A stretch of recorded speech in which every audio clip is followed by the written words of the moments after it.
Hi అండి. ఈరోజు ఏం వండుదామని చూస్తే మా వీధిలోకి చేపలొచ్చినాయండి. మరి చేపలు చూస్తే మన గోదావరిలో వంటలు గుర్తొచ్చేస్తాయి కదండీ!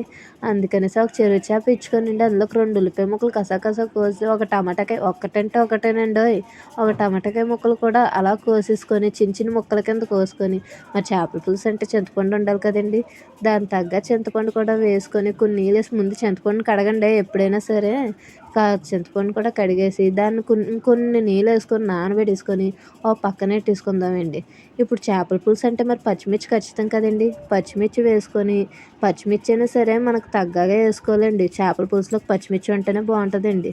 ఇప్పుడు పాన్ పెట్టుకొని అది నూనె వేసుకొని నూనె వేడెక్కినాక ముందుకు కోసిపెట్టిన ఉల్లిపాయలు ఉన్నాయి కదండీ! ఆ ఉల్లిపాయ, పచ్చిమిరపకాయ వేసుకొని ఒకసారి దోరగా ఏగనివ్వాలండి. ఏగినాక ఒక 2 స్పూన్లు అల్లం వెల్లుల్లి పేస్ట్ కూడా వేసుకొని దాన్ని కూడా ఏగనివ్వాలండి.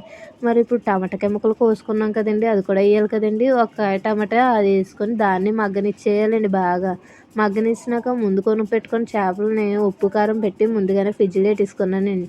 ఆ ఫ్రిడ్జ్‌లో పెట్టిన ముక్కలను తీసి ఇలా ఇందులో వేసుకొని గరిటెట్టకుండా మూకుడు కదుపుకుంటూనే పొయ్యి మీద పెట్టి స్లిమ్‌లో పెట్టి మూతెట్టి పక్కనెట్టాలండి. ఇప్పుడు కొంచెం కారం గాని, ఉప్పు గాని ఏమైనా తగ్గినాయి అనుకోండి, ఒక స్పూన్ కారం, ఒక స్పూన్ ఉప్పు వేసుకొని, అందులో ఒక చిటికెడు పసుపు కూడా వేసుకొని, ఇప్పుడు చింతపండు పులుపు కూడా అందులో వేసి గరిటె ఎట్టకూడదండోయ్ ఈ పులుసులోని.